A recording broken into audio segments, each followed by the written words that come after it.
my name's Jonathan Hicks and we're converting decimals to fractions. Now you need to understand what a decimal is really before you can understand what we're going to do here. So if you're not familiar with decimals, watch the decimals what are they video that I've done which explains what decimals are. But the concepts are really important. You need to understand those first before we look at this. Alright, so let's say you've got some decimal number, you want to convert it into a fraction. Now there are some that you should just know, that you shouldn't have to do anything to them, you should just know what they are. So for example, 0.5, you shouldn't be using some method to convert that into a half, you should just know that 0.5 is a half. The reason you should just learn these is a bit like your times tables. You don't need to know what 14 times 23 is, you need to know how to work it out, but you should know what 3 times 6 is. There are some that come up very often, they're very common, and so you should just learn them off by heart. So 0.25 will be the next one. You should just know that that's a quarter. Hopefully you already know these ones, most people do. Slightly trickier is 0.75. This is just 3 times 0.25, so the equivalent here will be just 3 times a quarter, so it's 3 quarters. So those are some basic ones you should know, and most people do know those already. There's a couple of other ones though that you should also know, partly because they're quite difficult to convert using any kind of method, but also because they come up quite a lot. So the first one is 0.3 recurring, we say, and that's where the 3's go on forever here. Sometimes you can write that as 0.3 with a dot above the 3, and as I say, we call this 0.3 recurring. It means that the 3's just go on forever. And as a fraction, this is the same as a third. So you should learn that one. It's a very important one, comes up very often.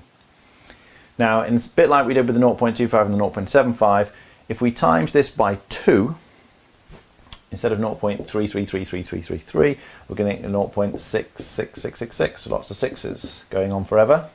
And again, if you write that in the recurring form, you just stick a dot above the 6. Yep, so this means 0.6, where the 6's then go on forever.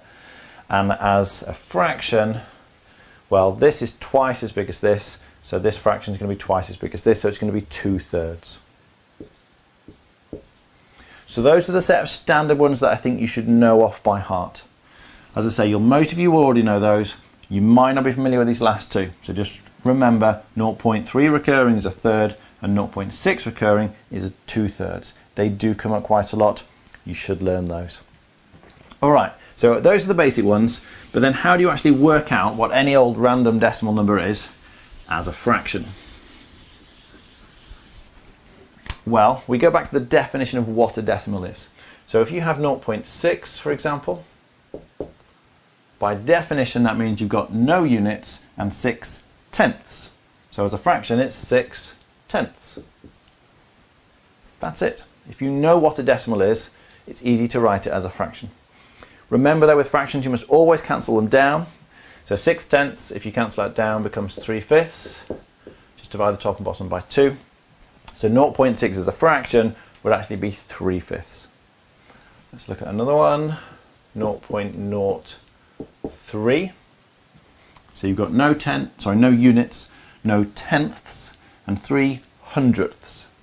So as a fraction, that's just 3/100ths. Check if it cancels down. This one doesn't, so that's your answer.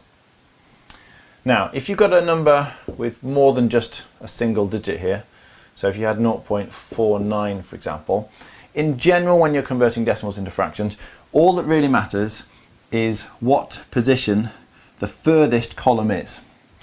So the furthest column to the right, that is. So there's no units here.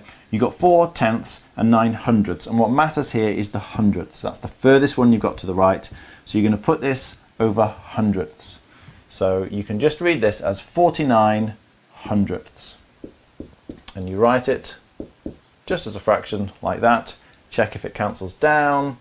This one doesn't, so that would be the answer. Right, let me try a slightly harder one. If we have 0.125, this one does come up quite a lot as well. Now, this is the tenths column, the hundredths column, the thousandths column. So if you remember what I said, it's the column furthest to the right that matters. You just write it all over that. So this would be 125 thousandths because that's in the thousandths column. 125 over 1,000. And then we have the slightly difficult job of cancelling this down. Now 5 will go into both of these, so you've got 5s into 125.